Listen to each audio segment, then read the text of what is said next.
ఎందుకు రామ్ నేనంటే నీకు అంత ఇష్టం? ఎందుకంటే నువ్వు నాన్నవి కదా. Watch our film Anaganaga, streaming now only on ETV Win.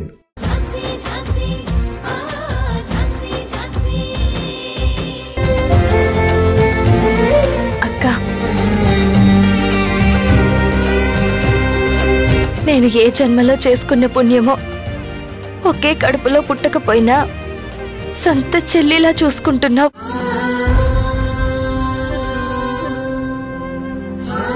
నేను మాత్రం ఏమీ చెయ్యలేకపోతున్నాను. నీ రుణం ఎలా తీర్చుకోవాలక్క?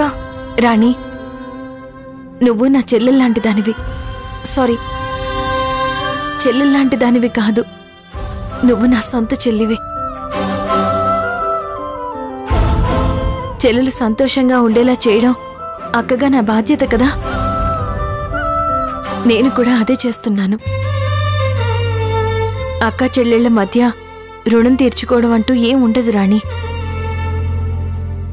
మన మధ్య రక్త సంబంధం లేకపోవచ్చు, కానీ ఆత్మబంధం, అనుబంధం ఉంది.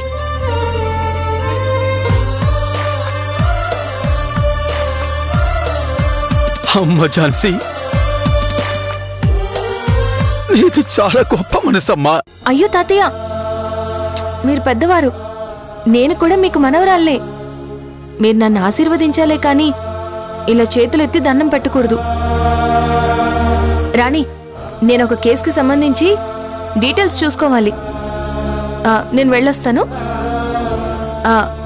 వారం రోజుల్లో పెళ్ళుంది.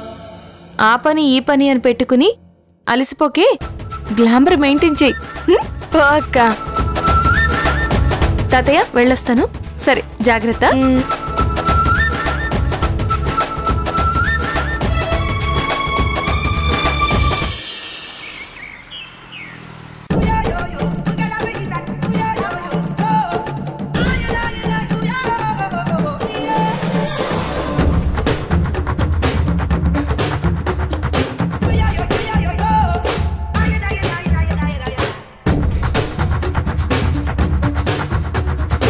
మాధవ్ గారు,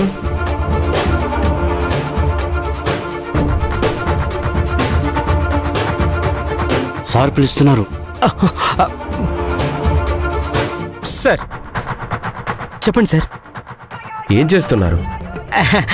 దీర్ఘంగా ఆలోచిస్తున్నాను సార్. సినిమా స్టోరీనా? కాదు సార్, ఆ ముసుగు మనిషిని ఎలా పట్టుకోవాలా అని. మీరు ఇలా ఆలోచిస్తూ ఉండండి. వాడేమో మళ్ళీ అటాక్ చేశాడు. ఏమంటున్నారు సార్? మళ్ళీ అటాక్ చేశాడా? అవును, నేను ఝాన్సీ రాణి షాపింగ్కి వెళ్ళినప్పుడు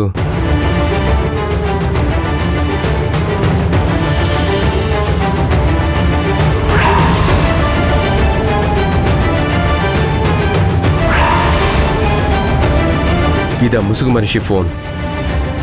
దీన్ని వెంటనే ఫోరెన్సిక్ ల్యాబ్కి పంపించి దీని మీద ఉన్న ఫింగర్ ప్రింట్స్ ట్రేస్ అవుట్ చేయండి. అలాగే సార్, ఇప్పుడే వెళ్తాను.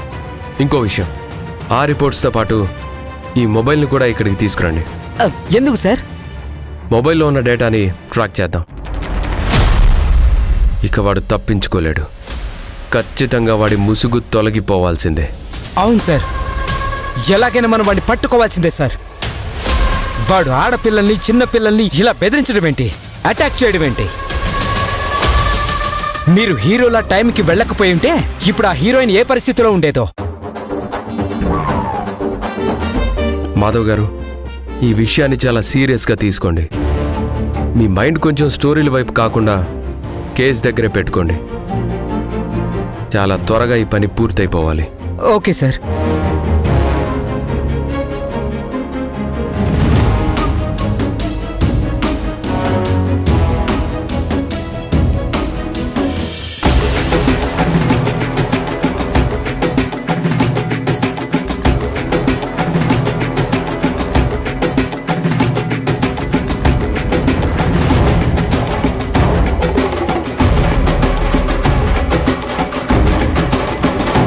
నమస్తే మేడం, అర్జెంటుగా రమ్మన్నారు. చూడు రంజిత్, మనం ఎట్టి పరిస్థితుల్లోనూ ఈ కేసు ఓడిపోకూడదు. ఏ కేసు మేడం? సారీ మేడం, అర్థమైంది. ఝాన్సీ మీ మీద పెట్టిన కేసు గురించి చెప్తున్నారు కదా? మేడం, నేను మీ దగ్గర అసిస్టెంట్గా పనిచేయబట్టి చాలా సంవత్సరాలు అవుతుంది కదా. నేను చూసిన ఇన్నేళ్లలో మీ దగ్గర ఎదురుగా నిలబడి కేసు వాదించాలంటే చాలామంది లాయర్లు భయంతో ముందుకొచ్చేవారు కాదు మేడం. ఒకవేళ వాళ్ళు కేసు వాదించినా మీరు చెప్పినట్టే వినేవాళ్ళు. కానీ మేడం, ఈ ఝాన్సీ మాత్రం చాలా మొండిగా ఉంది మేడం. మీతో ధైర్యంగా వాదించడమే కాకుండా చూడండి, మీ మీదే కేసేసింది. తనకి తల పొగరు, అందుకే నాతో పెట్టుకుంది. ఈ మృణాల్నితో పెట్టుకుంటే ఎంతటి వాళ్లైనా జీరో అవ్వాల్సిందేనని తనకి తెలిసేలా చేస్తాను. ఈసారి ఖచ్చితంగా చేస్తాను. ఈ కేసు నా జీవితానికి సంబంధించింది. నువ్వు దీన్ని చాలా కేర్ఫుల్గా హ్యాండిల్ చేయాలి. ఓకే మేడం, తప్పకుండా హ్యాండిల్ చేస్తాను. నువ్వేం చేస్తావో ఎలా చేస్తావో నాకు తెలీదు. ఆ ఝాన్సీ ఈ కేసులో ఏ ఏ ఆధారాలు సంపాదిస్తుందో, ఎవరెవరిని కలుస్తుందో, అసలు కేసుని ఎలా ముందుకు తీసుకెళ్తుందో, గౌతమ్ ఝాన్సీకి ఏ విషయాల్లో సపోర్ట్ చేస్తున్నాడో, ఇలా అన్ని డీటెయిల్స్ నువ్వు తెలుసుకొని ప్రతిదీ నాకు నువ్వు వెంటనే చెప్తూ ఉండవు. అర్థమైందా రంజిత్? అర్థమైంది మేడం. అదేవిధంగా ఆ ఝాన్సీని, పిల్లల్ని ఇంట్లో నుంచి బయటికి పంపించే ప్రాసెస్ కంటిన్యూ కావాలి. ఎట్ ద సేమ్ టైం నేను ఆ కేసు గెలవాలి. రంజిత్, ఇది నా పరువు ప్రతిష్టలకు సంబంధించిన విషయం. ఏదైనా తేడా జరిగిందంటే అస్సలు తేడా జరగదు మేడం. ప్రతి విషయాలు ఎప్పటికప్పుడు నేను అప్డేట్ చేస్తూనే ఉంటాను మేడం.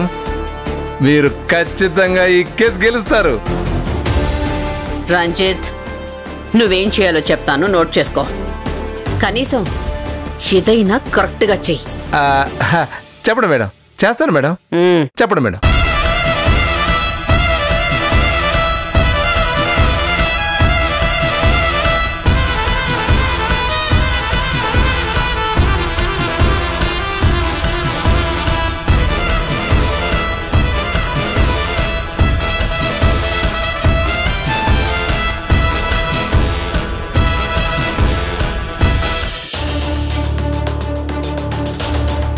రాజు, ఈ రికార్డ్ తీసుకెళ్లి సార్తో సైన్ చేయించు. అలాగే సార్, సైన్ చేయండి సార్.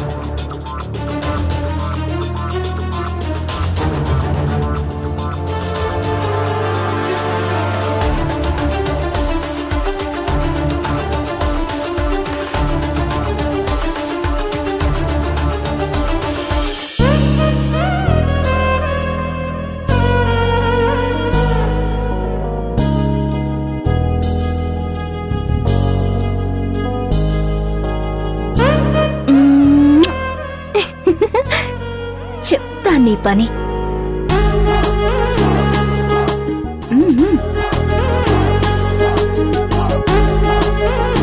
సార్, చెప్పండి, ఏంటి ప్రాబ్లం? ఏంటి ప్రాబ్లమా అని అడుగుతున్నారా? 4 రోజుల ముందు నేనొక కంప్లైంట్ ఇచ్చాను, మర్చిపోయారా?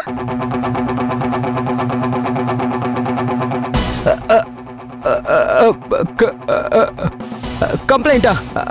కంప్లైంట్ ఏంటి మేడం? This is ridiculous. నా హార్ట్ని ఒక వ్యక్తి దొంగిలించాడు. ఆ వ్యక్తి ఇదే పోలీస్ స్టేషన్లో ఉన్నాడు. అతని పేరు గౌతమ్ అని కంప్లైంట్ ఇచ్చాను కదా.